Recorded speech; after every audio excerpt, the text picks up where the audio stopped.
Well, good evening, Little Masters, and welcome to episode 303 of the Prancing Pony Podcast, where we're about to head back to a charming place called Cirithungal. It's a delightful little jaunt. The school district is great, and the HOA fees aren't too bad. But of course, you need to own a home to have an HOA, and I don't, so your dad jokes are a bit lost. Well, I don't know if anybody else in Cirithungal does. You know, I feel like Shelob acts as like the landlady for the orcs in that area. It's a rent-controlled district, and you don't want to know the terms. There we go. Folks, please pull up a bench in the common room and join us. I am Don Marshall, known otherwise as the obscure Lord of the Rings facts guy, and I am here with my dad. Just kidding, it's the man of the West, Alan Sisto, injury-prone extraordinaire. You know him, you love him, you wish he would stop thinking he was 21 years old. And now my jokes are done. We can move on to the podcast. Thank you very much, Don. I appreciate that, son. You are definitely grounded for that one. I've always wondered, by the way, is obscure Lord of the Rings facts guy, is it that you're an obscure guy, or that you know the facts that are obscure, or is it that the Lord of the Rings is actually obscure and none of us realize that? Alan, I never kiss and tell. Okay, fair enough. Well, folks, I'm going to have to start taking my shoes off to start counting seasons. This is the beginning of the 8th season of the Prancing Pony Podcast, and I could not be more pleased. Folks, join us as we welcome a few of our patrons to join us early this season for our 24th quarterly Questions After Nightfall. No matter how you got here, please remember you are all welcome here in the common room. Here for the Prancing Pony Podcast, we are reading and talking our way through Middle-earth with plenty of speculation and terrible dad puns along the way. Indeed. We do love deep dives into the lore, discussing our favorite themes, and a lot more. But once a quarter, we take a break from our read-through, and we welcome a few of our patrons to join us here in the common room to bring along some of their very best questions. And as always, we have no idea what they're going to ask. Maybe it's not Lord of the Rings related. Maybe this is a trivia on the Chronicles of Narnia. Well, we're in trouble then. Yeah, we certainly are. So we're going to do our best guess to try and answer these questions with whatever we have in our brains or our bookshelves, or if you are in the 21st century, the internet, Alan.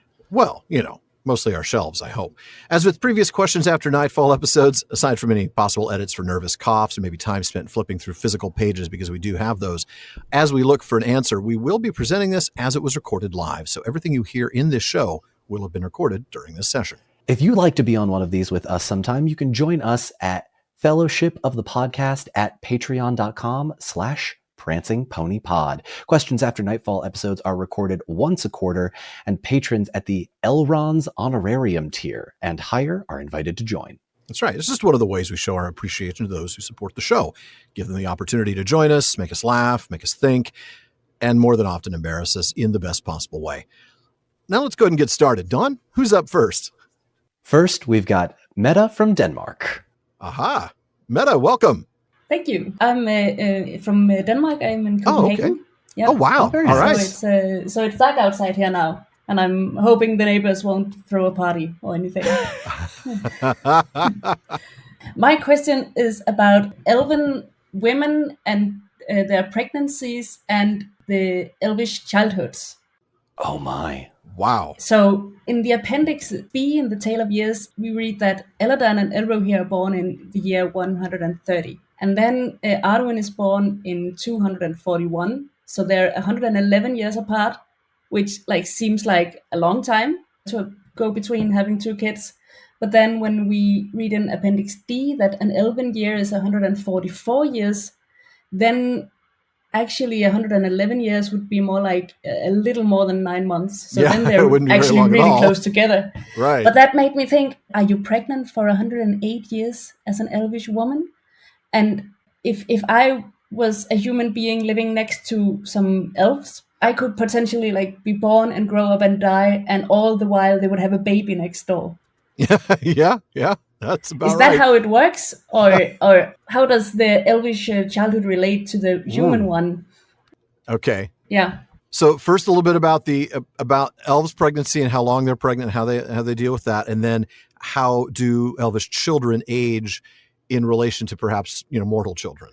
Yeah. If you had an elvish child and a man child born the same year, yeah, is the elf going to look like a baby? Yeah. Yes. Okay. Yeah. Wow. Let's start out with the hardest question we've been asked in ages. Meta, you came out swinging. I respect it so much, but also, oh boy. Okay. Well, let's see. I think we can start by talking about the nature of Middle-earth. 100%. So, elvish pregnancies are a kind of new-ish topic that we are getting way more information on now, thanks to the book of Tolkien's notes, The Nature of Middle-earth. Now, I think the original thought, right when the previews were coming out for this, that I believe incorrectly said was that elves were pregnant for something like 108 years because of the way Tolkien described in early drafts the length of time in like a year in Valinor versus a Middle-earth year. And I believe off the top of my head, the way that we are interpreting these Valinorian years, it comes out to about 8 to 9 years, if my math is right. So elves could potentially be pregnant for 8 to 9 years. I believe the childhood, though. So it's a lot less than I thought. I was thinking it really was like a century. As far as I am aware, the Valinor years are 144 years of sort of our time. And so it translates into normal Middle-earth years as about 8 or 9 years of pregnancy. So I'm going to say, to answer the first part of your question, you've got about 8 to 9 years of pregnancy. You've got to also consider what we are considering canon, because in all honesty, the Tolkien drafts that he has created, I feel like if you went to the man and you said, yes, an elf is pregnant for 8 years, maybe later on he changed his mind, similar to the Blue Wizards kind of thing, or the origin of orcs. This feels very much like one of those things that was in flux, that they had something to go on to explain the ridiculous depth this man went to describe his universe. So, Meta, one of the examples you brought up was Arwen, and I'm looking up Arwen here in The Nature of Middle-earth, and one of the things that I read was that if Arwen was born in TA 341, as a correction, she was 20 life years in 541. So meaning she would have looked like a very young adult. She would have not been 200 years old. She would have looked like she was 20. Therefore, when in 2951 she met Aragorn, who was then 20, she was 20 plus, and then he does some math, dividing by 100, she's basically 44. So at her betrothal, she was still about 44. At the wedding, she was nearly 45. He would have then caught up with her during the marriage because he was, of course, 88 when they got married. So it all had to do with the slowing of the rate. But there's nothing there that's giving me clarity on the pregnancy time. And I know there's some answers there. But like you suggested, Don, the answers are not necessarily, shall we say, canonically provable. Yeah. Because it is something that kept kind of changing in terms of the way he imagined time to be passing. But I know that Nature of Middle-earth is going to be where we get most of our answers for that. Agreed. Yeah, I think we have to take these questions of things that appear in later books that are early draft things. You got to remember, Tolkien is notorious for just constantly changing his mind about everything. Or fine-tuning or clarifying, actually. That's Speaking of somebody who has way to make corrections all the time, I prefer to call it clarification. Yeah, so I'm looking at some other things here in Nature of Middle-earth. This is the chapter 12 concerning the Quendi and their mode of life and growth. There's a line here that says that more of their youth is expended than is the case with men. Speaking of the Eldar, that each child costs as much as 1 koimen or life year, but for elf women, as much as or more than 2. But that has to do with the passing of youth and not their actual life. Tom, I see your hand. You've got a contribution because I'm sure you probably actually have the answer right in front of you. Fire away, Tom. No, I don't actually have the answer right in front of me. Oh, come on. We were counting on you to bail us out. It's behind me on the wall somewhere. I think you're right when you say that, Tolkien was always changing things. That's true. But I went and looked on Tolkien Gateway because I wanted to see what we could tell from the birth dates of some of the first age elf children that we can find. Like, for example, and granted, they're half elven.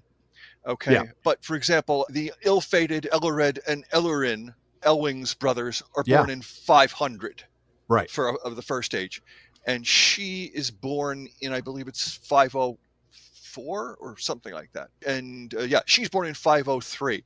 So, granted, things change in Tolkien all the time. That shows he's thinking, just given the gap between the twins' birth and her birth, he's thinking something mortal men terms as far as length. Don't have time to look up when he established these dates.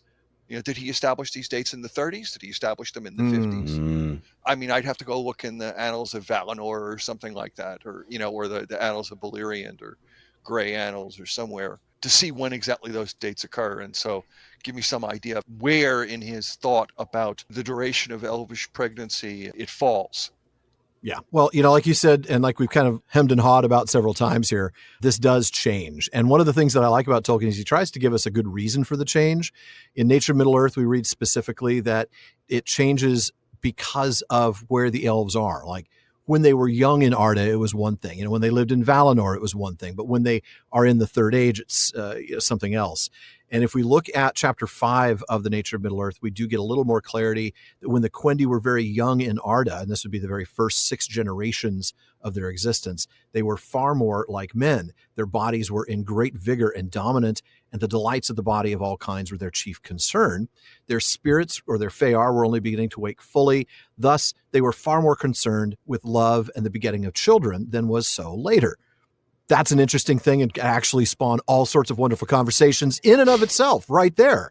But the fact is that it then proceeds to talk about things like that it was not their natural span of growth in life that was different, but they used it differently. The natural life of the Quendi was to grow rapidly to puberty, then to endure in full vigor for a great length of years until the interests of their spirits became preeminent and their bodies began to wane. So then we talk a little bit more about their lifespan and how that affected growth from conception until maturity. The life endurance rate of the Quendi was as 1 yen is to 1 loa, or sun year. That is 144 to a human 1. So the growth rate was 12 times as fast. So it was in proportion instead of 144 to 1, but 12 to 1. So thus from conception to birth, they lay in the womb 9 sun years.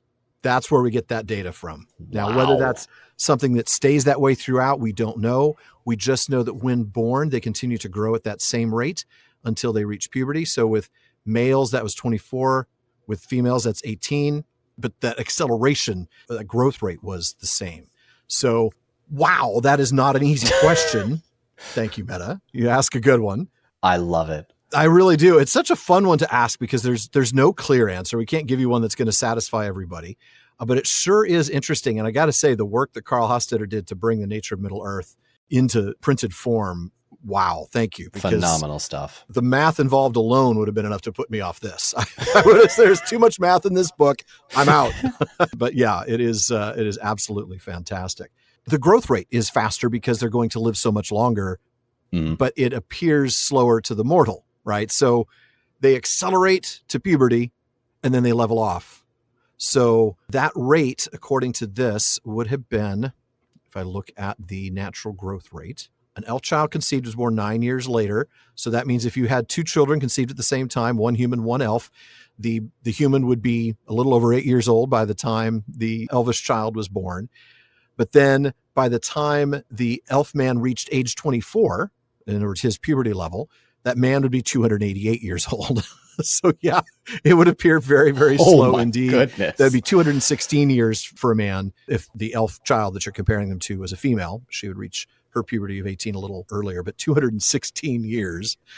So at age 48, therefore, an elf man was 288 sun years plus 24 yen, which I'm trying to remember what that is exactly. But basically, it turns out to be somewhere in the neighborhood of 3,700 years. So... But who's counting, right? But who's counting? And now I'm thinking, like what's it going to be like to grow up next to this child who's like constantly a child for like the entirety of your life? I mean, it's got to be rough. Can you watch my baby while I run down to the grocery store? I did that 12 years ago. When will they grow up? Yeah. Oh my God. That is a really interesting situation. But that acceleration really is interesting. Yeah. That's wild. Yeah. I don't think I really put that much thought into it, and I kind of glossed over it. And now that I'm really putting all of this thought into it, it's like, oh, wow. Tolkien really did think a lot about that. Maybe too much? I don't know. That's a me thing. One could make the argument that it's a little much, yeah. Bit much. Now, in the comments, Meta has a follow-up that I actually want you to ask. Could you go ahead and unmute yourself and ask that question for us? Yeah. Someone like Arwen and Aragorn, when they have children, how does it work for them then? Are they a kind of mixture between these two, or? Oh, that is a very good question. I think that the answer is that Arwen is at that point considered to be immortal. amortal, not immortal, and therefore their children will be mortal. She's made that choice, so her children no longer have that choice, sort of like Elros's children. Elros and Elrond were given the option as the children of Eärendil to decide whether to be counted among elves or men. Elros chose to be counted among men, was given a long lifespan, well over 300 years that he was the king of Numenor, but he was still human and still mortal. So I think they'd be looking at, an extended lifespan like Aragorn's himself, who lived to be quite old in comparison to most men of his day. Mm-hmm. But it would be a mortal life, and it would be on that same sort of mortal lifespan in terms of acceleration, 16, 18 years to puberty kind of thing.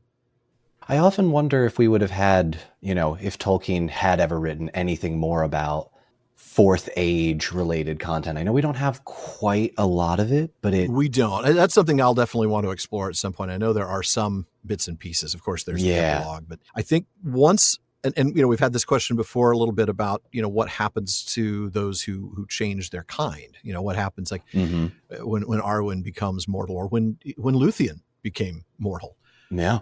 Because even Christopher Tolkien explains that according to his own standards, Dior would have been considered mortal because Dior wasn't specifically named as one of those ones who was given that choice. But they had a drop of mortal blood. The moment they had a drop of mortal blood, they're considered mortal, with the exception of these ones that were carved out after Eärendil's journey. So, yeah, good stuff. That was a great question, Meta. That was a great question. If we can actually get on base answering that question, we might be able to get through this episode today. I mean, I feel like we got a leadoff infield single, but it's something. We're doing great. So we are. All right. Well, Don, who is next up? Next, we have Jim. Jim from Maryland. Welcome, sir. Welcome back, I should say. Yes, indeed. It's been a while. And if you need somebody to get on base, I recommend my Orioles, who are top of their division. Yes, they are. Congratulations. Thank you much. Glad to hear that your clavicle is healing well. Yep. Yeah, you're going to have an interesting time going through the airports nowadays with that plate. I will. And such like. So, yeah, I think my sister played the clavicle when she was growing up, but she gave that up for the harpsichord. Oh, man. So anyway, question. You want a question? Yeah, well, eventually at some point. Yeah. I was waiting for the pun, and I didn't have to wait long. That was well played, sir. I was going to tell you something about, Don's remarks about Valinor and years reminded me of the small coral island of the outermost sea where Manwë goes out of space and time to commune with the mind of Iluvatar. But I've got no time at all to talk about the no time at all.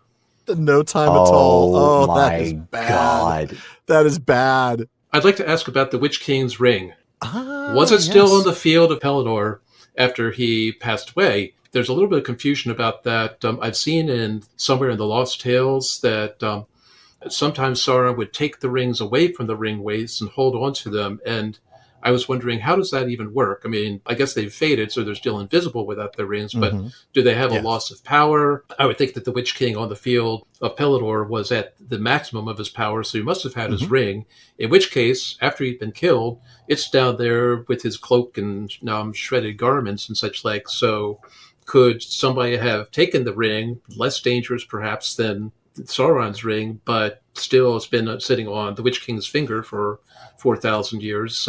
Might not be the best idea, but I was just wondering that it's entirely missing from anything that I've read. And of course, the warranty on that ring was going to expire in about 10 days anyway. But in the meantime, could it not have been used for some purpose? Well, this is one of those questions that comes up a lot, actually. And I think it's because the text never gives us absolute, totally certain clarity. But it does give us a couple of really strong hints that suggest that by this point in the Third Age, all the 9 rings are in the possession of Sauron himself. The first and probably the most important, the one I always hang my hat on, is the quote that we read in the Shadow of the Past when Gandalf is explaining the 9 he has gathered to himself, the 7 also, or else they are destroyed.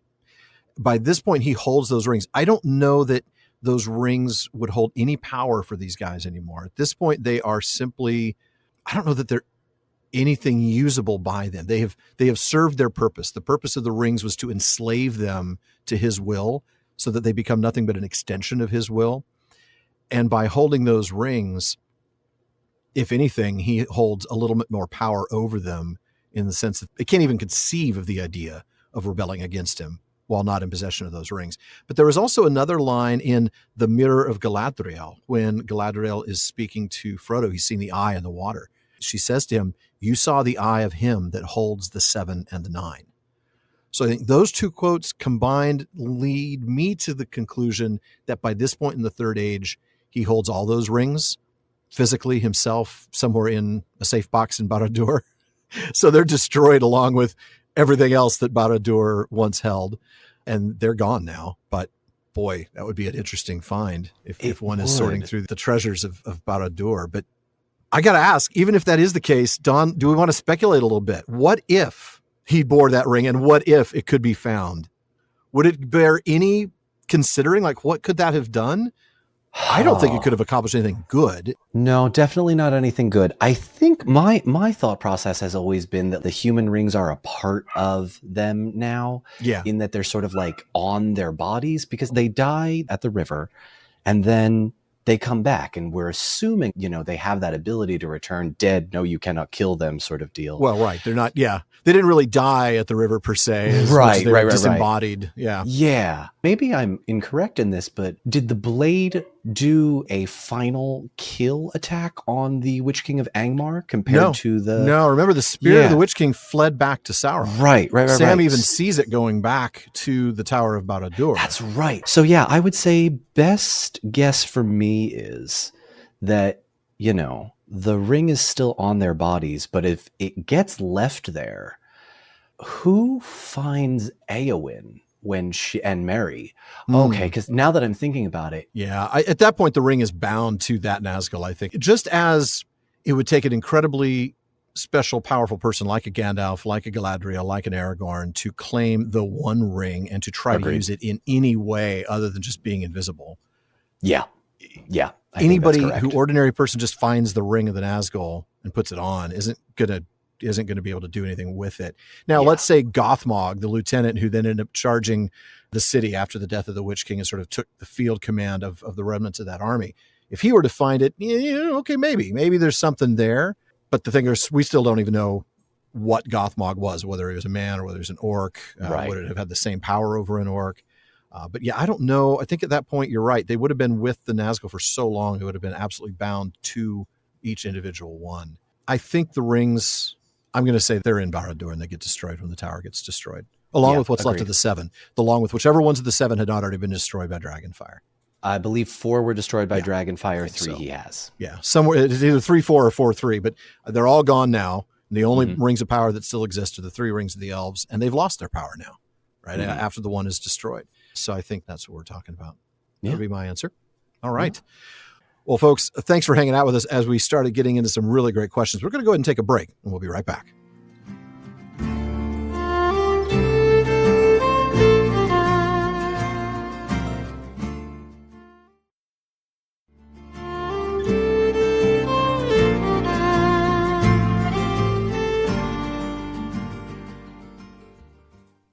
Well, soon we'll get back to our listener questions, but before we do, we want to remind you that there's a lot more talk going on at the Prancing Pony Podcast than just me and Dawn.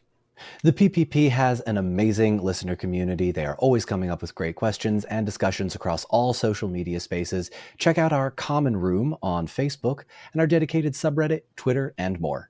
On Facebook, just look for the Prancing Pony Podcast. You can follow the page to get the news and episodes, but you'll want to join the group for some great discussions. Or if you prefer Reddit, you can find us there at r/PrancingPonyPod. On Twitter and Instagram, we're simply at PrancingPonyPod. And if you want daily Tolkien content, check out today's Tolkien Times on YouTube and all your favorite podcast apps. It's my new short format daily show with everything from Mailbag Mondays to Silmarillion Saturdays. Be sure to check it out at youtube.com/@TolkienTimes. And follow @Tolkien Times on all your social media. For now, though, it's time to head back to the common room for some more questions. Don, who's up next? Next, we have Elizabeth. Elizabeth, welcome back. Hi, guys. Thanks for having me back again. It's our pleasure. This is a speculation question, so it may not be too bad. Those are fun. Yes, and it gives you an opportunity, potentially, to whack the Fëanor piñata again. Do you think, bearing in mind the oath of Fëanor, and including Vala in the terms and conditions, do you...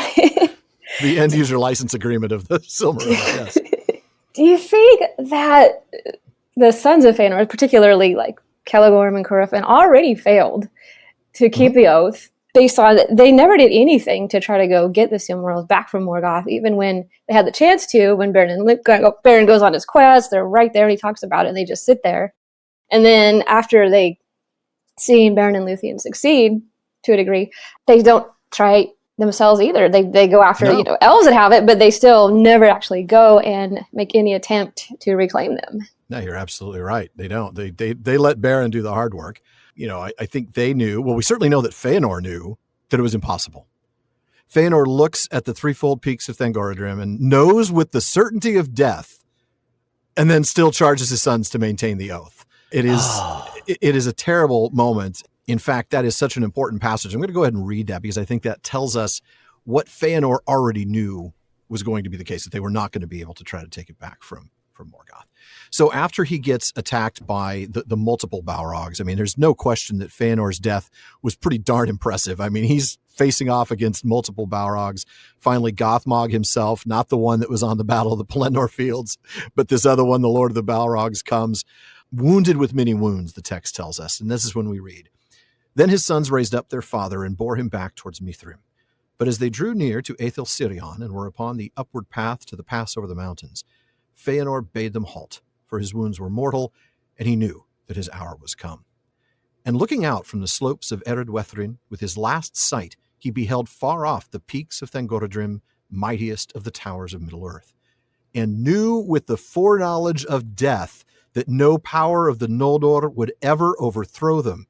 But he cursed the name of Morgoth thrice, and laid it upon his sons to hold to their impossible and blasphemous oath," I may have edited that, "to hold to their oath and to avenge their idiot father. Then he died, but he had neither burial nor tomb, for so fiery was his spirit that as it sped, his body fell to ash and was borne away like smoke, and his likeness has never again appeared in Arda, neither has his spirit left the halls of Mandos." I mean, if there's ever a paragraph that requires a few edits, it's that one. Yeah, it's definitely that one. Yeah, he knew full well that the Noldor were never going to be able to actually defeat Morgoth in Angband. This just wasn't going to happen.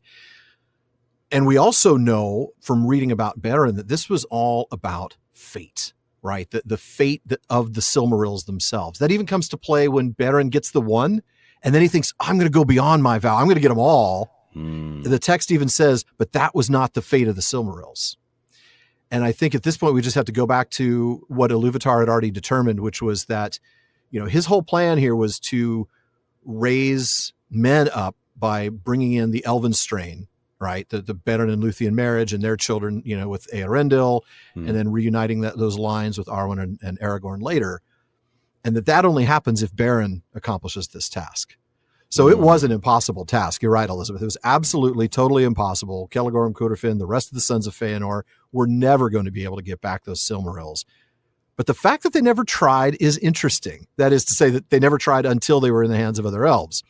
Even after they did get their hands on the one that Beren had retrieved, they certainly never tried to go back for the other two. The only time they went for the other two was after the War of Wrath, when they were being guarded by the armies from Valinor, and we have that whole situation with Eonwë, the Herald of Mandos, and basically telling them, get out. And they're like, we got to do this. We got to do this. And that fulfillment of the oath, you could see even then, was for those two really something that they were loath to do. But yeah, it was an impossibility. Does that mean that the oath was already you're toast because you've literally vowed to do a thing that you cannot do? Therefore, the doom part of it is now already called upon you? Yeah, arguably. Yeah, I feel like there's a certain level of this is all just a doomed Greek tragedy kind of thing. Yeah, there is a little bit of that, isn't there? I think that line that you read, Alan, the whole, Fëanor knew that it was impossible, and yet he didn't say anything because he's just that bad of a person. And Exactly. I don't want to mince words here. No, Fëanor did a lot of things incorrectly, but that was probably the worst. Can you imagine what the Silmarillion would have looked like had it been hey, I just had this vision superpower thing. This is pointless. Let's just go back and apologize. I'm sure we can smooth things over. At the very least, my kids will be safe. No, he sentences his entire kingdom, his entire people to a death sentence. Yeah. Essentially, that's what that was. That's what that was. And really, this is almost more of a symptom than the cause. I mean, to me, I feel like it was the kinslaying and the refusal to turn back when Mandal's Prophecy of the North. At that point, it's over. At that point, it was already over for Fëanor because of the kinslaying. But at that point, he could have at least saved his people and his sons, and he chose not to. And that's just the ultimate pride that we see in Fëanor. You know, we could talk about what a great guy he was in so many ways, and he was. I mean, he did so much, invented so much. The smartest, the most talented, the most gifted of all the children of Iluvatar ever, and yet. And there's that yet. There is. Jim, you've got a little contribution here on this one. Yeah, I was just saying there are some historical parallels to that kind of an oath, that kind of a hopeless dedication to a cause. Now, Napoleonic Wars, Napoleon would spend vast resources and collect together shipping in order to try to invade England, even though he knew that was foredoomed to failure, because he had to appear to be ready to attack England, even though that cost him a lot in men and material. And he also was counting on that 1 in a million chance that the wind blows the fleet off, so he can just get his troops across real quickly. But he knew it was almost impossible to happen, and yet for political reasons. Yeah, public perception, and the poll numbers were telling him he had to. The latest poll was, should Napoleon invade England? And 64% said yes. So he's like, I got to be ready to invade England. I want to maintain my power. There's no doubt that real life has its echoes of the consequences of pride and of challenging or difficult or even impossible situations. Yeah, Alan, if I may, can I flex my World War I knowledge? You certainly may. Okay, so there's an absolutely amazing history podcast called Hardcore History by a gentleman named Dan Carlin. I absolutely love it. He is one of the best. Great show. He said a Napoleon quote that has stuck with me even several years after listening. Napoleon is supposedly quoted, and I'm paraphrasing, as was Dan Carlin during the podcast, but Napoleon said something along the lines of, to keep up appearances potentially, you cannot stop me, I spend 30,000 lives a month. And this was like the precursor to World War I, and how you could lose 20,000 in a day, and it was just an absolute massacre. But I think there is, as we've mentioned, that sense of like pride or keeping up appearances that Fëanor and even maybe the Noldor in general didn't want to give up. Yeah. Absolutely. Great question. Really enjoy that. It's always fun to beat up on Fëanor, so I actually appreciate that a great deal. Awesome. Don, who's up next? Next, I believe we have Jenny. Jenny, welcome. Hello. Hello. I'm Jenny. I live in Maine. In Maine. Beautiful. Yep. And it's a lovely Maine afternoon in the late summer. And I was born in Britain. That's why I talk a little strangely. I wouldn't call that strangely. And I've been reading The Lord of the Rings for like 69 years, I think it is. Wow. But I've never read the Silmarillion, and I'm not into the lore. Okay. I've never been into the lore. I've been into The Lord of the Rings, really. And now I'm reading the Silmarillion because I've found Andy Serkis's wonderful narration. It's really helped me get into it. And now I'm going to go back and listen to the PPP Silmarillion podcast, because I've never heard them. I joined you when you started The Lord of the Rings. So, okay. Well, we're a little rougher back then, but I still think a lot of fun to listen to. Yeah, so I'm gonna go back and listen to them now that I'm getting the Silmarillion. So that's all to say that my questions are sort of they're easy ones. So okay. Well, thank you. You'll have fun with it. And I'm going back to the Rings of Power, but I like to think about the three rings, and we know about Elrond's, and we know about Galadriel's. We know what they do and what they're doing in Rivendell and in Lothlorien. But I'm always confused about Gandalf's ring. Because it's not his ring, it's Círdan's ring. Right. And it was apparently given to Círdan for what? To build ships with? I don't know, So there's that. What was it doing in the Havens? Was it just protecting the Havens, like Elrond's ring protects Rivendell and so on? And then the second question is, when did he give it to Gandalf? Now, for a while I thought it was after Gandalf had left this world once in Moria and came back, and then he had the ring. But then I read that passage again, it was for the 100th time, and realized that in Moria he says to the Balrog, I am a servant of the secret fire, wielder of the flame of Fëanor. Right. And that refers to that ring, right? So he has it then. So if he has it, before they go to Moria. He has it, presumably, when he goes to see Saruman in Isengard. And why doesn't Saruman know he has it and take it from him when he's got him in captivity? And why doesn't Gandalf use it to get, not have to rope in Gwaihir again? Gwaihir's busy, man. Stop getting the Eagles to bail you out. Yeah. Exactly. He had the ring. Why didn't he use it? Or wasn't it that kind of ring? I don't know.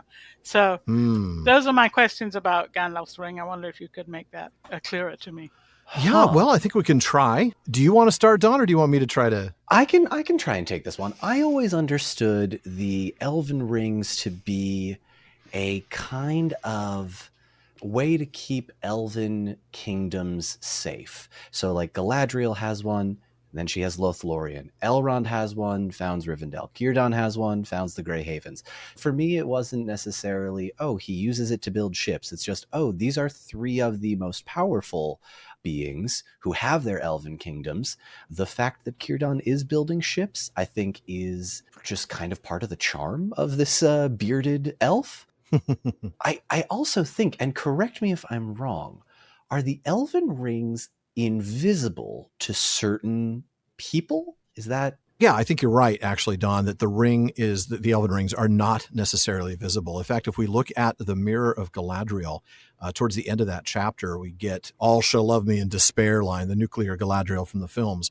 The text tells us she lifted up her hand, and from the ring that she wore, there issued a great light that illumined her alone and left all else dark.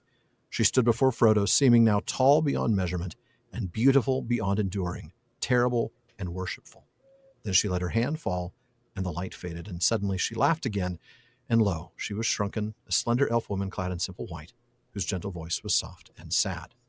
So then she speaks to Frodo, and Frodo basically says, do not put the ring on. It will destroy you. Didn't Gandalf tell you the rings give power according to the measure of each possessor? You can't possibly use the ring the way it needs to be used in this case. So here's the line. Yet even so, as ring bearer and as one that has borne it on finger and seen that which is hidden, your sight is grown keener. You have perceived my thought more clearly than many that are accounted wise. You saw the eye of him that holds the 7 and the 9. So now we're back to that passage again. There we go. And did you not see and recognize the ring upon my finger? Did you see my ring? She asked, turning to Sam. No, lady. Tell you the truth, I wondered what you were talking about. I saw a star through your fingers. So Sam can't see it, but Frodo can. So the rings are not necessarily visible to somebody who's not a ring bearer. So at least that solves that question. I think you're probably right in terms of the initial purpose of the preservation of the elven realms, given who they were given to. I'm trying to remember.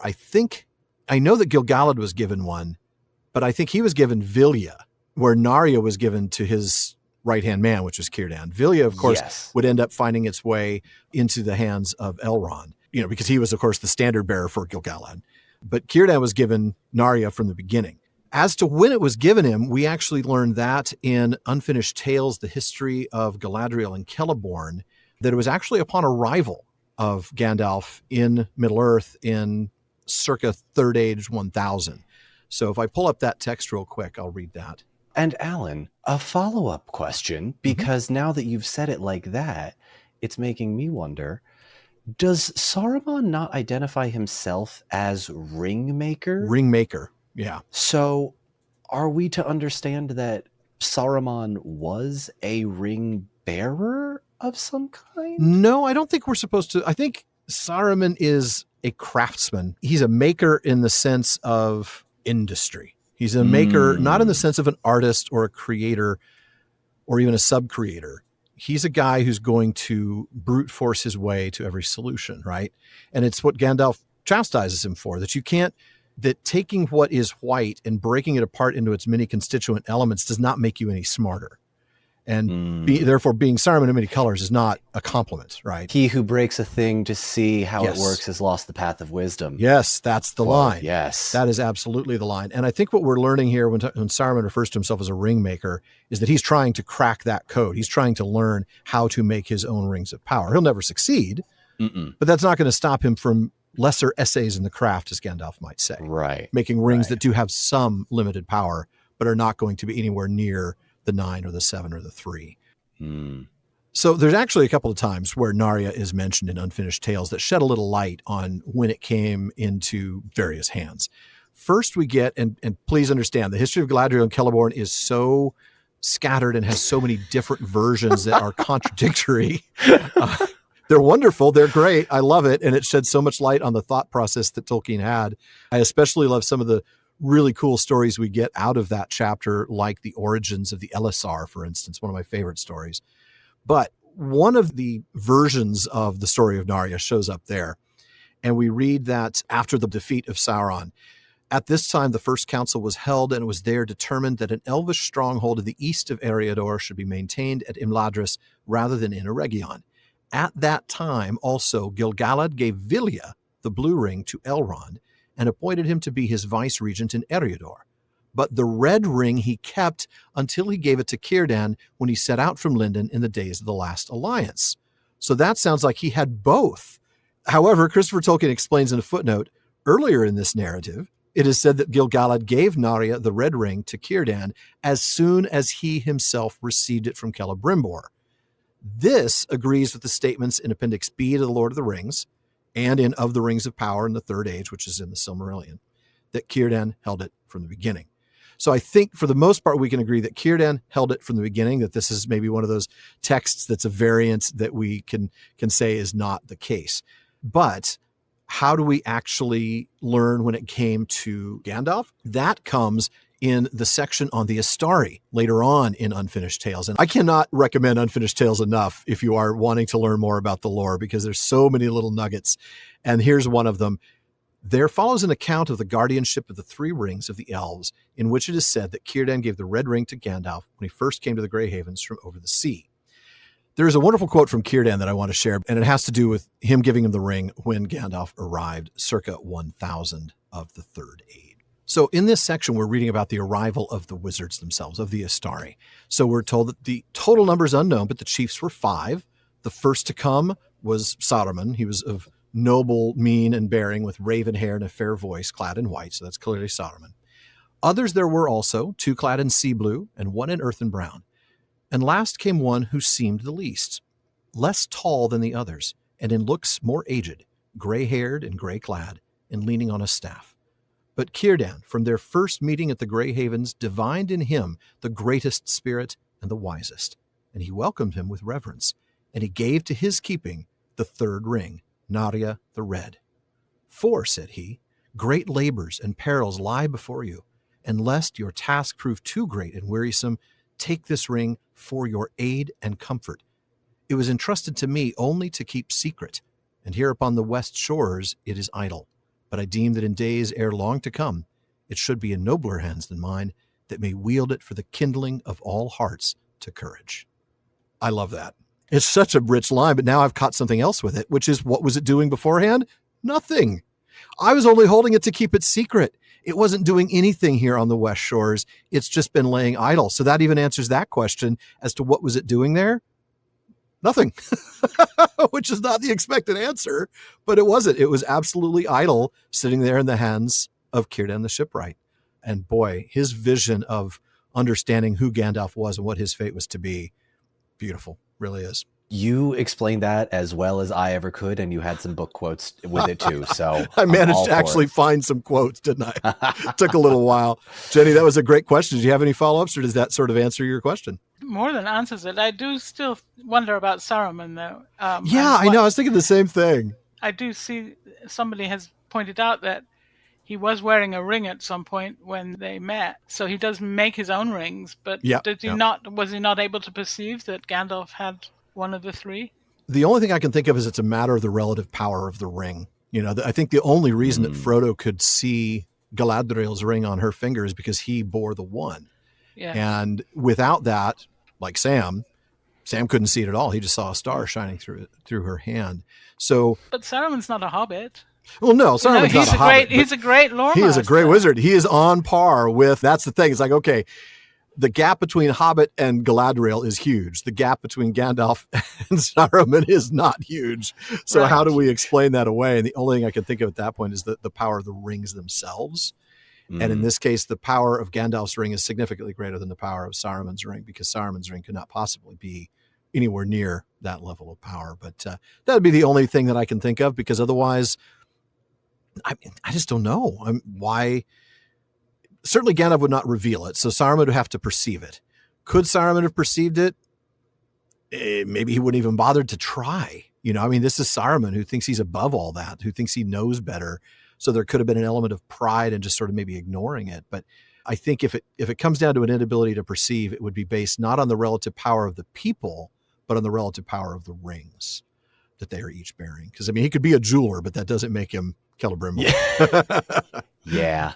Tom. It's also true, and I know Corey talks about this, that Gandalf didn't actually have the ring until they got to the appendices and decided he had the ring. That's a very good way of putting it. That's true. So when he was writing that scene in Orthanc, that he wasn't actually there. It was only retconned in. So that's a fair point. That is an absolutely fair point, because Tolkien did often not decide that a thing was true until well after all the relevant moments had passed. And I can certainly see him getting to the appendices, which he wrote very late in the process. He was trying to hammer those things out.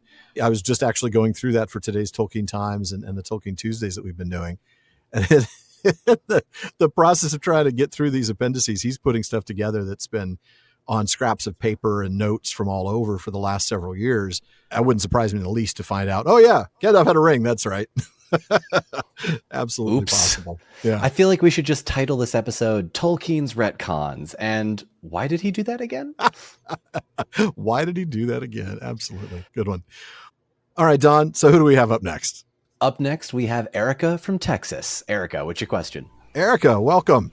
Hi, thank you. First time doing this. First question was, I have a English professor friend who was wondering, with Christopher Tolkien passing away, and who holds the rights to the text and have the authorized editing of those texts, and along those lines, have they authorized new writers to continue any of the storylines? Okay, happy to answer those, because I've been diving pretty deep into that after doing some live streams on the recent legal battles with Demetrius Polychron, the fanfic author who published a book called The Fellowship of the King in an attempt to start a 7-volume sequel to The Lord of the Rings. I will say that the copyright currently rests with the Tolkien estate. In fact, the copyright of even Tolkien's works when Christopher was alive was still held by the estate. It's just that Christopher Tolkien was the literary executor and was then therefore the one who was kind of carrying forth Tolkien's wishes in terms of trying to bring things to light with publication. Now, for books like the Silmarillion and the History of Middle-earth, Christopher Tolkien's involvement was such that those copyrights will hold for a very long time. Death of the author plus 70 years. So those books won't go out of the Tolkien estate's copyright for some 68 years, right? Christopher Tolkien passed away 2 years ago. So, or maybe it was 3 now. My goodness, time flies. But we're looking at a very long time before those are changed. The Hobbit and the Lord of the Rings are going to be interesting questions for courts to battle in terms of whether the second edition that got retconned as Lord of the Rings was being written changes it enough that it reset the copyright to start on that date. But either way, you're still looking at the death of the author plus 70 years. So he passed away in 1973. Arguably in 2043, anything that Tolkien wrote that was not later edited by Christopher Tolkien would no longer be in copyright for the estate or for anybody. That date is only 20 years from now. So that is going to be a relevant question. I think you will see not only the Tolkien estate try to find ways to protect that, but I think you'll find other very interested parties. Embracer just spent, I don't know how many millions to purchase the rights to the Lord of the Rings. The last thing they want is for those rights to go into public domain. I do think you will see an extended legal battle a la everything Disney for the last century. I can say with absolute clarity that their answer to other writers writing in Middle-earth has been and has always been a very firm no. It is one thing for adaptations. Tolkien himself understood that adaptations were going to happen. If you read his letters, you find some absolutely fascinating takes on potential adaptations and actual adaptations. There was, in fact, a BBC radio drama version of The Lord of the Rings that came out when the stories were published in 1955 and 1956. Audio for those no longer exists. They haven't existed forever, but very recently the scripts were found in BBC archives. And in fact, there's a great article in the book, The Great Tales Never End, which was written as sort of a memorial to Christopher Tolkien. The article in there goes into great depth about that script. But if you look in the letters, you will find some wonderful responses from Tolkien about how unsuitable the story is for adaptation. And I don't enjoy this adaptation. And the worst part was this, and this part was terrible. And he's very clearly, this was bad. But later on, when he's approached about the possibility of an animated version of The Lord of the Rings being made, he talks about it being vulgarized, but then he says, I think I might prefer the vulgarization to the sillification that was done by the BBC. So it's very clear he knew adaptations were going to happen. He didn't have to like them. He made it very clear in a letter with Rayner Unwin that it was art or cash. Either we get full control and have the ability to say no to all these things if a movie gets made, or it's a lot of money. Because he had a huge tax bill. That was a big motivation for him to be able to take care of that. So art or cash were his terms. But that's adaptations. So, when it came to an actual sequel, though, Tolkien was pretty clear he didn't want one written. And there's a letter that he wrote in 1966. He wrote this to Joy Hill, who was the secretary at Allen and Unwin. And he had been sent details of a proposed sequel that a fan was going to write himself. And he sends this, proposal to his publisher. And he says, Dear Miss Hill, I send you the enclosed impertinent contribution to my troubles. I do not know what the legal position is. I suppose that since one cannot claim property in inventing proper names, that there is no legal obstacle to this young ass publishing his sequel. If you could find any publisher, either respectable or disreputable, who would accept such tripe. I have merely informed him that I have forwarded his letter and samples to you. I think a suitable letter from Allen and Unwin might be more effective than one from me. I once had a similar proposal couched in the most obsequious terms from a young woman, and when I replied in the negative, I received a most vituperative letter. With best wishes, yours sincerely, J.R.R. Tolkien. So, just the tripe, the young ass, he is just on fire in this letter. But the thing is, he's made it very clear that the idea of anybody writing, even if we go back to that Other Hands and Minds letter, which is 210, that's the stuff that we read in the foreword to the Silmarillion. He talks about other hands and minds, but he talks specifically about things like art and drama and sculpture, basically everything except literature. He specifically leaves out the idea of other people writing in his world. And the Tolkien estate has always held to that. So there's precisely zero chance of that. In the case going on right now, there was a guy who wrote a story basically picking up exactly where The Lord of the Rings ends off. His main characters include Eleanor. We get to see all these other characters again. And it's essentially fanfic, but this is fanfic where he decided he was actually going to take the next step and try to publish it. He did the cover art. He got a title. He registered it on Amazon. He started selling it on Amazon. And then because Fëanor's pride knows no bounds, he decided he was going to actually file a lawsuit initially against the Tolkien estate and Amazon because he thinks the Rings of Power was made based on his book, which it's not even close. And then the Tolkien estate, I still don't understand why in the world, on what grounds he thinks that a copyright infringement claim to the Tolkien estate is going to stand. But I can tell you right now that as of the date of this recording, the copyright claim against the estate and against the Amazon defendants was dismissed a few weeks ago. The motion to dismiss under Federal Rules of Civil Procedure 12b-6, the motion to dismiss was granted. All causes of action as against the Amazon defendants and the Tolkien defendants are gone. And currently the only thing that still stands is the countersuit that the Tolkien estate brought in response. That guy's going to find out, you mess around, you find out. That's the case. There is a sound that was trending on TikTok not too long ago that is just a quick 10 seconds from the Glass Onion movie, the Knives Out sequel. Mm-hmm. And it is Daniel Craig just saying, "It's so dumb." And every time I hear more about Demetrius Polychron, I cannot help but think it's so dumb. Yeah, it really is. It really is. And reading those papers it was a lot of entertainment to read those, motions and the lawsuit and the claims and things. He even claimed unfair competition when the Tolkien estate filed a takedown under DMCA. That's not an unfair competition. That's me exercising my rights. Yeah. But he's been permanently banned from Amazon, as one might expect. And that book's going to go nowhere. And any amount of money that he's made from it will get sent back to the Tolkien estate. It's a tough thing because, of course, fanfic authors, most of them aren't there to try to publish their works and sell it and, make money or anything like that. They're writing them for their own entertainment, and that's fine. That's always been a very gray area legally in terms of what's permitted in copyright. But unfortunately, this has the potential to really destroy fanfic if the courts end up having to say, that you've got to sue to protect your rights. Well, then you run into a situation where cease and desist letter is not enough. But I don't think that's going to happen. I think we're going to be I very much doubt that. Just given the nature of fan fiction itself, can be very hit or miss depending on how. And it's all anonymous. It's hard to target anybody. All you do is take down the sites. Yeah, and that's what I hope for their sake at least doesn't happen. But the Tolkien estate, very notorious for saying no to things, has never gone after those kinds of creators. They're not interested in taking down people who are just enjoying themselves with the work. But the minute you try to put it on Amazon and sell it, you're going to find out. Yeah, that is a line that we will not stand for. So big no. That is a really interesting question, though, Erica, because you get the whole idea of public domain, and when it does become public domain, who knows? And I know different countries have different standards too. I think most countries are in that 70-year plus, though that itself had changed. It used to be, I think, life of the author plus 50. Yes. But then, of course, Disney extended that.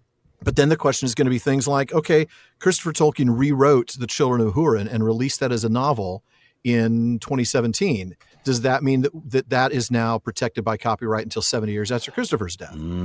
Probably. Yeah. But to what extent? Does that mean that the version told in the Narn is also protected because that was an unfinished tales edited by Christopher Tolkien, but the version that's in the Silmarillion, I don't know. All of these things are going to be up for grabs. We don't know how it's going to settle out, and I certainly won't speak to potential legal answers in the future, but it is going to be very, very interesting to see what happens over the next 20 years as that date approaches. Absolutely. Good question, though, Erica. Don, I think we've only got one more before the end of the first round, right? We do. Oh, that must be Tom. He always waits for last. What do you got for us, sir? It's always a hard one. Oh, I don't think this one's that hard. Okay. Oh, that hard. Okay. Thank you. The next one's harder, I think. Thank you for the warning. As you know, Alan, I've been doing a lot of work with the music of the Ainur lately. One of the things in The Lord of the Rings that I've actually always had a really hard time figuring out what it meant, because it sounds great and it gets quoted all the time. But I sit there and go, yeah, but what does that mean? And the thing I'm talking about is the part where they're in Lothlorien. They're walking along, and Merry is talking to Haldir. And Haldir says, wow, I've never seen the sea. The sea must be great. And Merry's like, yeah, well, I've never been there either. And if I had known what the world was like, I never would have left the Shire. Right. And Haldir says, not even to see Lothlorien. But then he goes on to say, the world is indeed full of peril, and in it there are many dark places. But still there is much that is fair. And though in all lands love is now mingled with grief, it grows perhaps the greater. Now, sounds wonderful. Yeah, sounds great. It's you could put it like on a poster, hang it up on a wall. It's an inspirational as a motivational thing. There. Yeah. But what does it really mean? What does it mean? And then I was thinking about, it's an echo of the music. It's an echo of the fact that, in the end, Ilúvatar will make everything, good and bad, come into something better. And I just want to hear what your feedback on that is. Yeah, I think that's actually a brilliant observation, Tom, because the next line gives us a clue to the music. Haldir continues. He says, some there are among us who sing that the shadow will draw back. He's not saying there are some among us who believe this or who think this or who say this. There are some among us who sing this. And that really does sort of tie us back to the music here. It also ties us back to the music when we think about some of those themes, and the third theme in particular with Nienna and pity. In all lands, love is now mingled with grief. I think if we go back to the way that music came out, and in the third theme, that sorrowful part of the music, I think that's a direct connection to that. Let me see if I can pull that passage up real quick. It's a great passage, and it also really is. I love wonderful that line. Observation. It really this is why I love the Tolkien community. There's always something else to sort of figure out. There always is. It's great. So yeah, I think that third theme is what this is harking back to. And if I go back to the Silmarillion, this is Ainulindale. So we read that Iluvatar arose. This is after Melkor's second uprising. And the Ainur perceived that his countenance was stern, and he lifted up his right hand, and behold, a third theme grew amid the confusion, and it was unlike the others. For it seemed at first soft and sweet, a mere rippling of gentle sounds in delicate melodies. But it could not be quenched, and it took to itself power and profundity.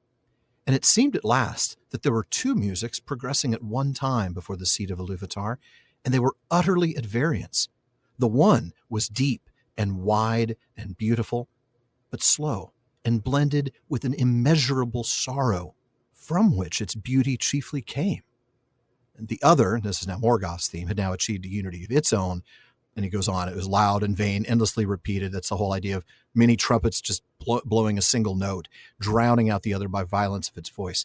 But that part about the beauty of the third theme coming from the immeasurable sorrow really fits so well with what Haldir says here about the dark places and that love is mingled with grief. Man, when you remember that it's the children that came in with the third theme. So that's because those were Iluvatar's, creation from the very beginning. They weren't even in the minds of the Ainur themselves. I think that is a brilliant observation, Tom. No doubt in my mind that connects to the music. Really great. I love stuff. that. Yeah. Yeah. And beautiful. Like you said, that is such an inspirational quote. And there is so much to it. I mean, the idea that the world is very dangerous. He's saying to Merry, you wouldn't have left the Shire to see this beautiful place. I mean, yeah, I know the world is dangerous. There are a lot of terrible places. Bad things can happen. But there are some places that are worth seeing. There are places that are fair. In this case, of course, meaning beautiful. And it grows perhaps the greater. That the fact that love is mingled with grief, the fact that it is no longer just on its own, without challenge, without struggle, without loss, makes that love even greater. Just fantastic. What a passage. So those ones where sometimes you just drop back and you're just like, man, that guy could write. I mean, everything off his pen is flipping fantastic. Yeah. He's pretty good at this thing, don't you think? Mm-hmm. The richness. And I think it's another reason why, and I've always advocated this, just about everything in the Legendarium is 10 times better if you read it out loud. Every single passage. And that's tough. I know that, if English isn't your first language, it might not be as aesthetically pleasing, but there's something musical about the way he's written these words that when you can comprehend that, it ups your level of enjoyment of experience of the text even greater. Yeah. For sure. Great question, Tom. Thank you for that. And with that, we actually get to a second round. So who here has a second question? I know Tom has hinted that he does. Does anybody else have a second question for us?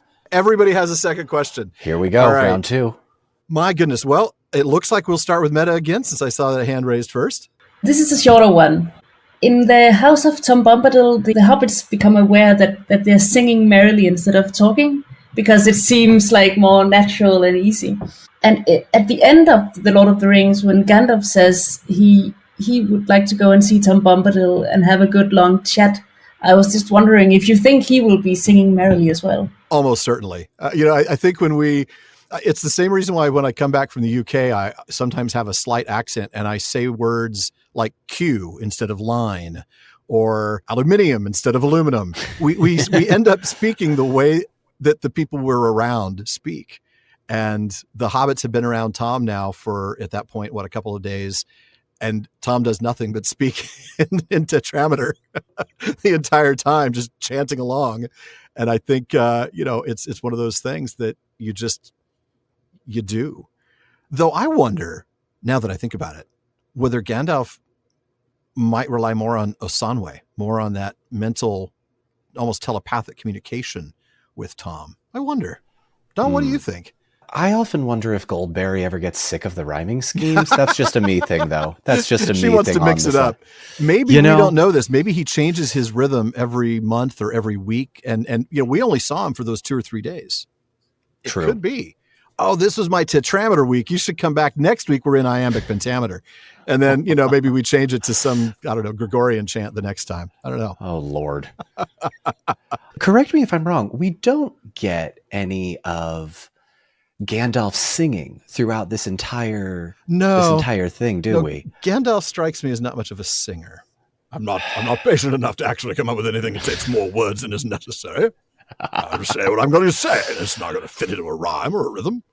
Certainly not going to fit into dactylic hexameter this month, Tom. Dactylic my goodness, that would be... I can't even begin to come up with an example of what that would look like. I just know that's much more complicated. Yeah, he does actually. Meta, that's a good point. When they're riding on their way to Minas Tirith, let me see if I can get that exact quote. But you're right. He does. He does sort of chant that history of the Seven Stones. Excellent catch. In chapter 11 of book 4, the Palantir, so this is right after Pippin has been stupid and looked into the stones. And they're riding off. They're trying to fix this problem. Pippin was silent again for a while. He heard Gandalf singing softly to himself, murmuring brief snatches of rhyme in many tongues as the miles ran under them. At last the wizard passed into a song of which the hobbit caught the words. A few lines came clear to his ears through the rushing of the wind. Tall ships and tall kings, 3 times 3. What brought they from the foundered land over the flowing sea? 7 stars and 7 stones and 1 white tree. White tree, yeah. I love that. Huh. That really does open my mind a little bit about Gandalf, because maybe he even sang some of the passwords at the gates of Moria, for instance, or maybe he, would chant a few things here and there. I would imagine, though, it's often when he's quoting some historical thing, right? He's relating this story. He's not going to be like Tom, where he talks about his grocery list in rhyme. He's not going to. Tom would do that. Tom would do that. Gandalf is not going to be the guy who just breaks into song all the time. In fact, he's probably more likely to be the guy who says, "Oh, stop, there'll be no singing here." So, he's the Swamp Castle guy. It is interesting. I had not thought that he would, but Meta, great catch. Good stuff. Good stuff indeed. All right, fire away, Jim. What are the glittering caves of Aglarond? Gandalf apparently knows, but I haven't seen any other references to them. I have a theory that it's dwellings of probably first or second age dwarves of one of the other of the 7 families of dwarves. But even Gimli doesn't know what they are. Is there anything else in any of the side materials to say what they are exactly? No, there really isn't. We've taken a look. I remember when I was in that chapter looking to see if maybe there was more information available, even in the drafts, and there was just very little at all. What we do know is that Aglarond is Sindarin, and the 2 elements are Aglar and Rond. So that means caves of glory, right? Rond is, like a cave, like Nargothrond is probably the only other example that I can think of off the top of my head, but that's one of them. And Aglar, of course, Sindarin for glory. That's something that we find in The Lost Road and other writings. So it is the caves of glory. But other than that, we know they've been around a little while, right? The people of Numenor had explored it. I'm trying to remember the exact quote there. I think we read that in Of the Rings of Power in the Third Age about their exploration of those lands. Of course, that would include, the area of Helm's Deep and all of that. But we don't know anything about the caves themselves. The only thing I can think of is that they weren't carved out, so they may not have been a dwelling place of dwarves. It almost has the feel of a place that had dwarves discovered it before. We'd see some evidence of their living there, of their fine tuning, as Gimli kind of put it, right? And they're not a chisel here, a chisel there. It might take 1,000 years to reveal this, and the super sort of patience. But I think we'd see some signs of that if it had been previously occupied. But the truth is, we just don't have a lot of information on it. It's one of those textual ruins in a way where we don't know anything. In my head, there's mithril in there somewhere, and Gimli's very look happy. Out, man. If there's mithril in there, we're in trouble. Yeah, exactly. Listen, that's just my whole thing. I always, because Gimli becomes the Lord of the Glittering Caves, and he also reforges the gate to Minas Tirith out of mithril, and so in my head, reforging that much mithril for that big of a gate, you can refound Moria all you want. For me, though, I feel like the next best option is, there's travel deep enough into those glittering caves. Interesting. You'll see what I mean. I had not thought of that. I'd taken sort of the literal meaning of the idea that all the mithril, nearly all the mithril in Middle-earth had been captured by Sauron by the end of the Third Age. In which case, maybe they just got it from the foundations of Barad-dûr. They just went down to the local mithril storage room and pulled up a few barrels and said, let's remake the gates. But yeah, we don't have a lot of information, I'm afraid. How expensive would those gates be if the price of the Shire was a little quartzlet? If the Shire itself was worth less than a simple vest of rings. Elon Musk could never. Yeah. Not a chance. He and Jeff Bezos combined couldn't buy the gates of Minas Tirith. That would be my thought. The priciest thing on the face of the planet at that point, if in fact the mithril coat was worth that much. Is that the most expensive thing in Middle-earth? Well, it would have to be at this point, if we're talking about the doors, the gates of Minas Tirith, if they're cast from solid mithril. Now, if it's just mithril coated, that's a whole different story. All right, maybe we can, but can Minas Tirith afford that? Can King Aragorn afford the maintenance on that? Does mithril require maintenance? Oh, that's a good point. I mean, it is mithril after all. Yeah, it is mithril. Well, there's something. Does mithril require maintenance? All right. Well, the gates themselves do, right? The hinges and the lock mechanism and all of that. True. You know, you gotta maintain that. All right. Well, before we get too far into that digression, Don, who do we have up next for the second round? We're going to try to actually get through the entirety of a second round. Next, we have Erica. Okay. Erica, fire away with question number 2. Why does Tolkien decide so deeply to explore the family of Boromir and the whole dynamic of Denethor and Faramir? Ooh, Denethor, Faramir, Boromir. Why dig so deep into that particular set of dynamics? Okay. I think a lot of it is to set off as an example against, or really in favor of, Theoden and his familial relationships. I think we look at and we see the relationship between Theoden and Éomer and the relationship between Theoden and Éowyn. And even though Éomer and Éowyn are brother and sister, they're not, of course, the natural children of Theoden, but they are the adopted children of Theoden. So, and they each have a very different role. So I think that there are enough points of similarity to where we are really, really supposed to take a direct comparison between Theoden and Denethor.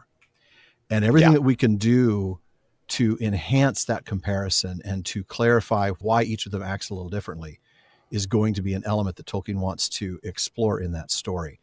You know, when we look at, for example, the loss of Denethor's wife early in his life, right? Well, we see a similar thing with Theoden.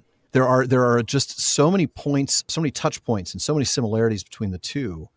And I think we could even ask that question, why in the world would we go so deep into understanding Theoden's life? Why do we know about all of his relationships with Éomer and Éowyn, and why aren't they just his kids? Why do they have to be his niece and nephew? I think it's all designed to give us that comparison and see just how important it is ultimately. I mean, what is the whole purpose of that comparison? It's to look at the two and see how they responded to hopeless situations, to see how Theoden responded when he was essentially defeated, and Gandalf comes around and says, you don't have to live like this. Let's go outside.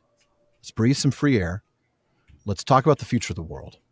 And he does it, right? He actually picks himself up and moves. He doesn't get, he doesn't get an exorcism performed upon him. Book Denethor actually does the work. He gets up, he goes with Gandalf. Yes, Gandalf encourages and inspires him and drives him, motivates him, but ultimately Theoden makes those choices.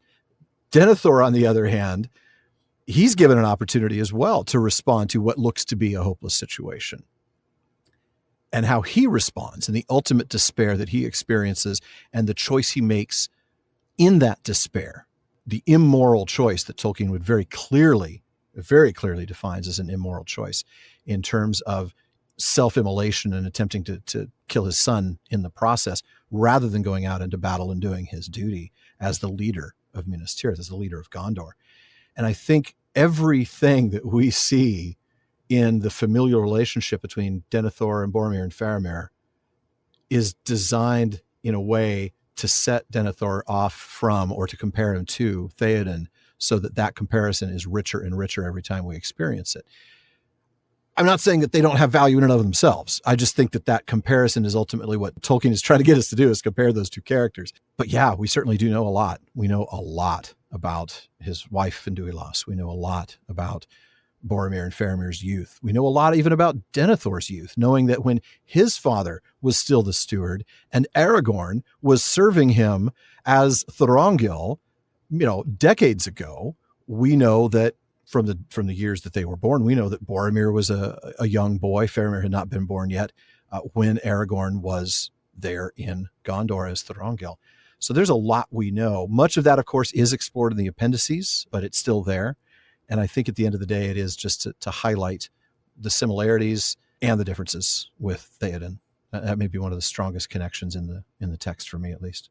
What about you, Yeah. Don? What do you think? Oh, well, I think for me, the comparison between Denethor and Theoden is always there. I will also kind of echo a little bit into what Peter Jackson did in the movies, specifically by giving Boromir and Faramir that kind of foil. Obviously, book Faramir is very different than movie Faramir, but we see that theme come up over and over again in Tolkien about how when people are presented with conflict or an obstacle, what do they do? Yeah. And in Denethor's case, that's obviously a foil to Theoden. In the movies, Boromir and Faramir. And so to get back to the original question, why did they focus so much on the Denethor family of it all? I think I don't necessarily know if I feel like he focused on it that much comparatively, because we get people like Baragon and Bergil, sort of like the everyman kind of people. Love those characters. Missed them in the films. Seriously, I do wish if they ever remake them one day in like a long TV series, I would love to see those two. But yeah, I think there's something to be said about like finding that courage. For me, at least, I think that's what Tolkien was trying to do, is to finding that inner strength of, okay, well, I've been presented with loss. I've lost a family member, or I've lost something that is important to me. How do I react to that sort of thing? And so we spend time on the leaders because we see that they are representative of their cultures. Good point. I agree. Yeah. Excellent. Great question, though, Erica. It really is. I mean, that dynamic is such an interesting one to explore. I mean, you literally could write a book on the family relationship of Denethor with his sons, no doubt. Maybe I will. That would be an interesting book. I have to admit, there's a lot there. There really is. Well, I know we've got a little bit more time. I think we have time for at least a couple more questions, but we have at least 3 more folks. Let's see if we can get them in, though. Don, who do we have up next for round 2? Next, I believe Elizabeth. Elizabeth, you got a second question for us? I do, yes. So, as we were talking about earlier, Tolkien was known to do a few revisions now and then. Only on days that ended in the letter Y.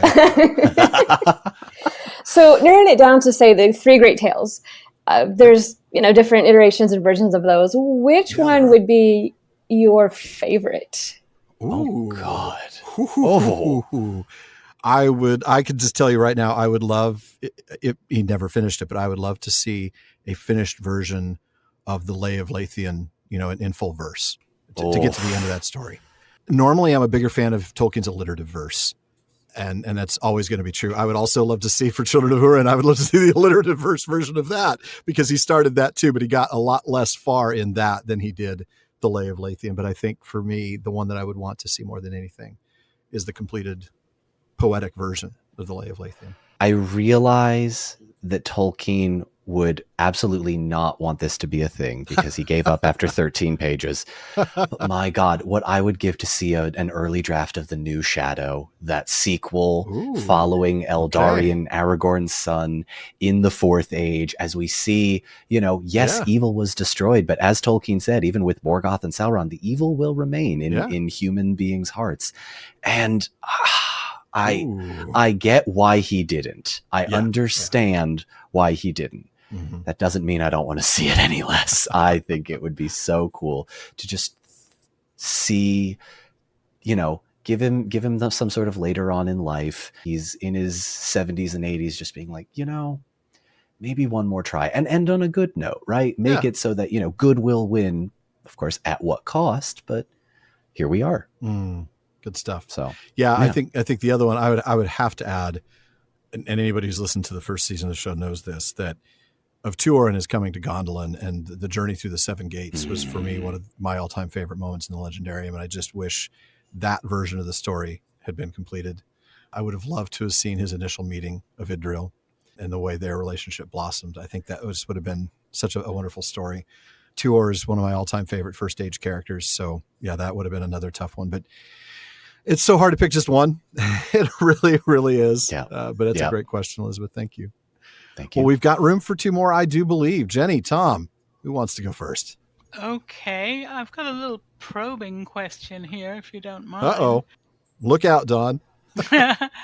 Well, it has to do with what I started telling you about, which was that I read The Lord of the Rings when I was 9. I was in bed for 2 weeks with bronchitis. And Oh, no. my father brought home this 3-volume set from the University of Aberdeen. I remember the red covers, the smell of the library Oh, ticket. I love it. which was Beautiful. mimeographed or something. Yes, yeah. And I just was in that book from the minute I began it. And I had read The Hobbit and hated it because of the elves were so stupid and Tra-la-la-la down here in the valley. And the spiders freaked me out. Yeah, But I was absolutely caught by the Lord of the Rings. And I would run downstairs and run along the corridor to the bathroom because I was convinced the Nazgul would pop out from one of the bedrooms and catch me. The Nazgul under the bed. Yeah, really.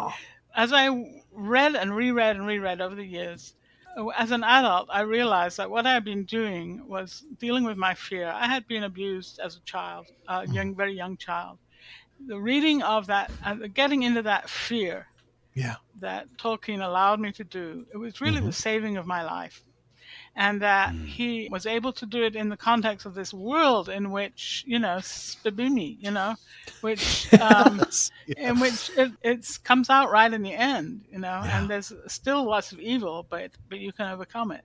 My probing question is for you: is there a part, a story, a particular place you may want to expand from The Lord of the Rings into the whole legendarium, but that for you personally was that healing kind of a thing? Ooh. And that psychologically, that's the thing that brings you back and helps you get through things in life as we know it. These questions, my goodness.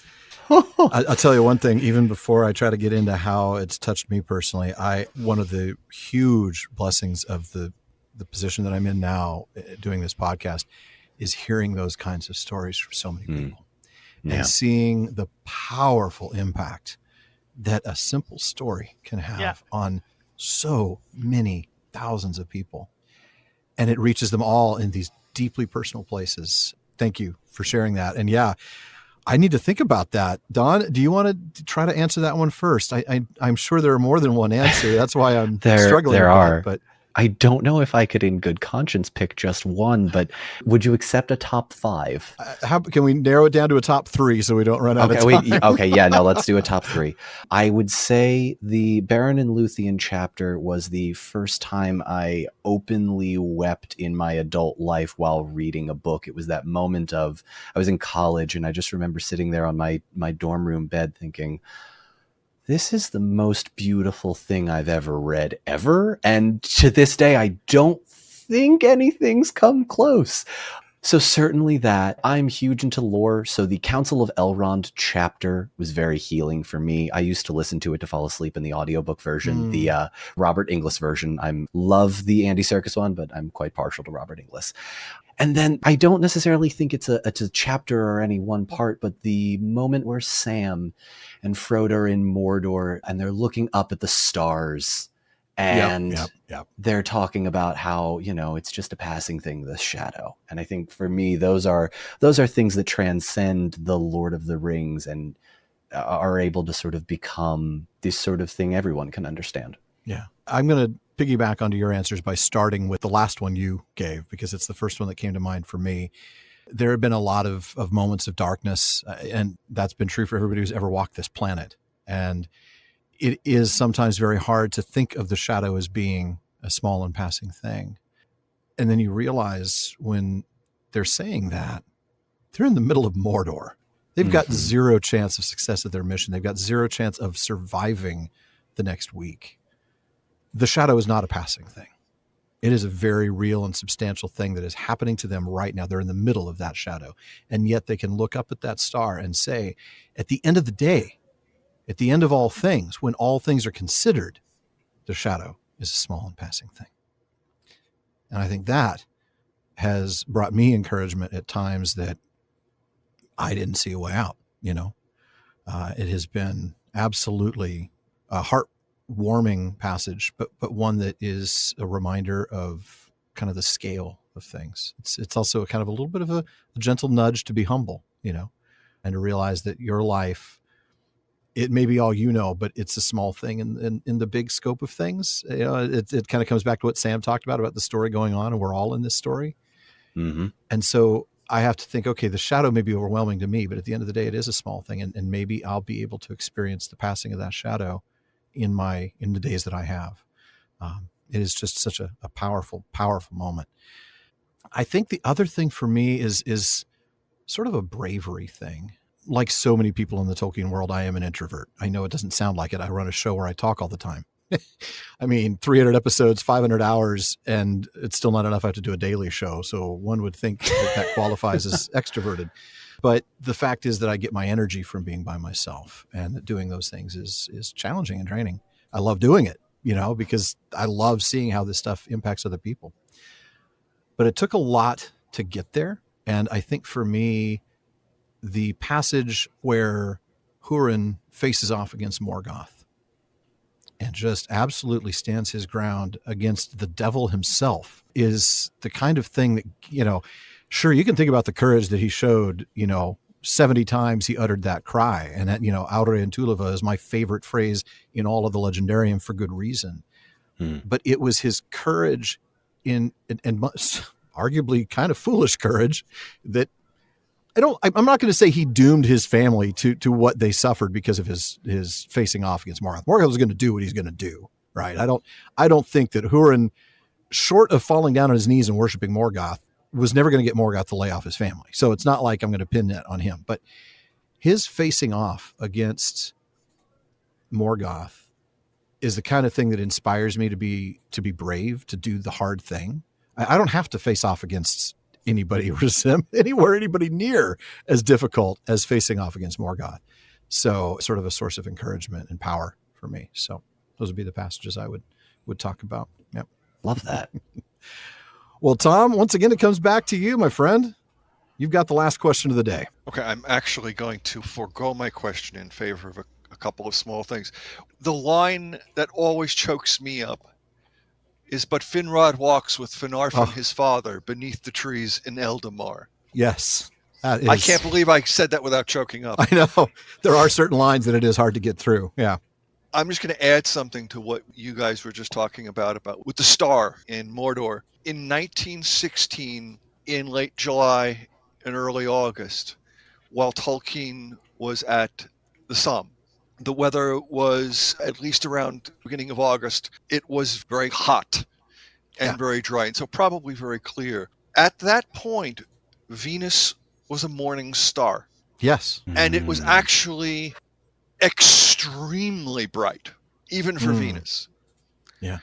And so I imagine Tolkien looking up at night, because it would have been, because they're fairly far north there. Yeah. And they would have been, at least, from what we think of, at least what I think of, they're close to 50 degrees up there, I think, at the Somme. But anyway, it would have been rising at like 2:30, 3 o'clock in the morning, incredibly bright, and reaching its brightest part around the first.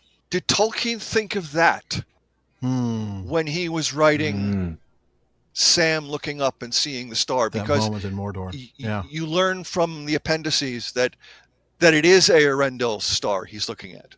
Yeah. Oh, absolutely. And and certainly Mordor, as well as some of the approaches to Mordor, like the Moran on the Dead Marshes, drew their direct inspiration from the Somme, the ash wastes and all of that. That would not surprise me in the least to find that out. I don't have any evidence to suggest that, but I will now accept that as headcanon, that for him, it's, the shadows on the battlefield, the wreck of the smoke and the fumes parting just enough to see that bright, bright morning star.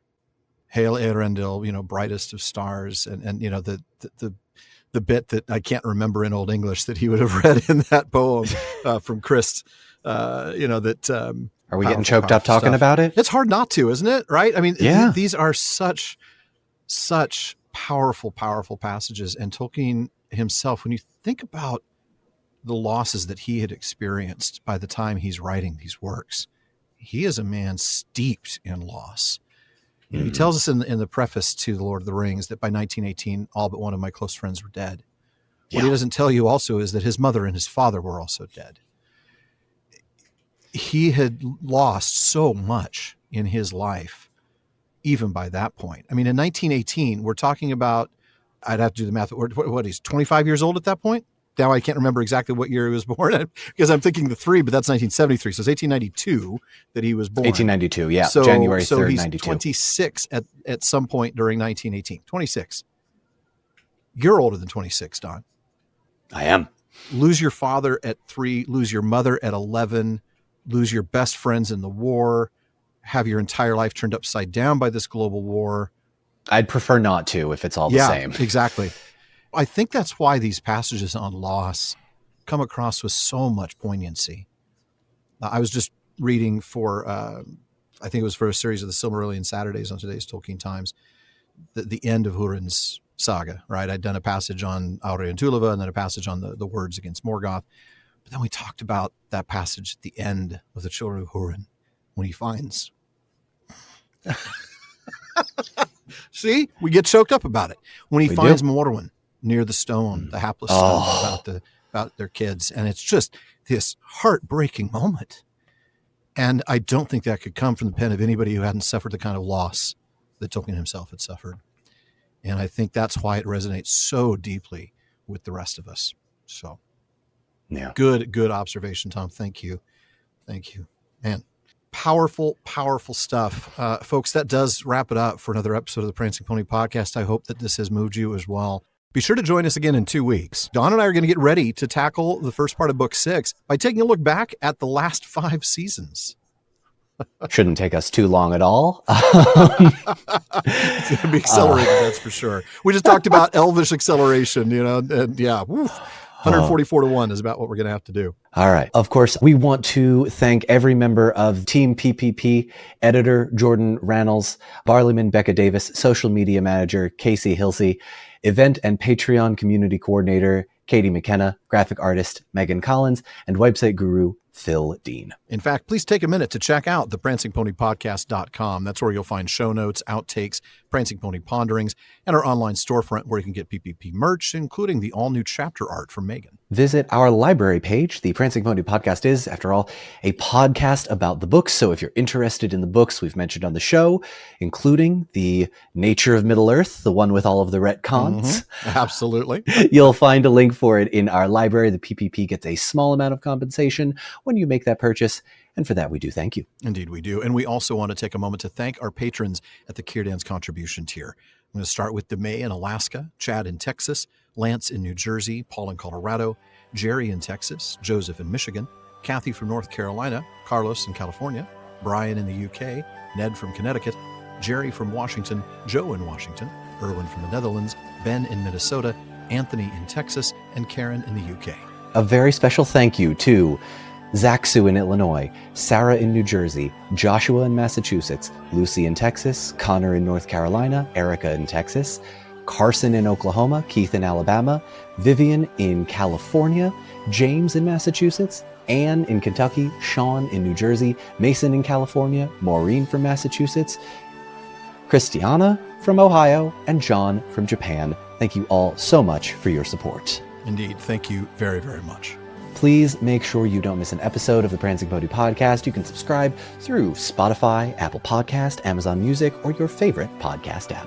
And one last thing, as always, don't forget to send your thoughts, comments, and most of all, your clarifications, reputations, and argumentations about any of our answers tonight to barliman@theprancingponypodcast.com. And if you want a chance to have your actual voice heard, you can send us audio of you asking your question by visiting podinbox.com/prancingponypod. And record your question for us. Before I read this last portion of the script, I do want to break off prompter a little bit and thank you, Alan, for having me back. It was it's been my privilege. Joy. I know. So much fun. Thank you for coming back. Hey, thank you for having me. This is one of the most fun things I did in the last year, and it is such a pleasure to see what a wonderful community the Tolkien sphere still has and hopefully will continue to have. So thank you all again. Final reminder to please be sure to email the question to Barleyman. Even though the Barleyman's been a lot more reliable lately, there is still a lot of mail to sort through. Sure. We will try to get through that as soon as possible. I'm sure I will wind up looking at the emails eventually. I'm sure you will. You'll be helping with the mailbag sections coming up. As always, though, folks, this has been far too short a time to spend among such excellent and admirable listeners and supporters of the show. But until next time, I have been Don Marshall, the obscure Lord of the Rings facts guy. He has been a man far too young for his mind. He is Alan Sisto, the man of the West. Thank you all so much for joining. Farewell.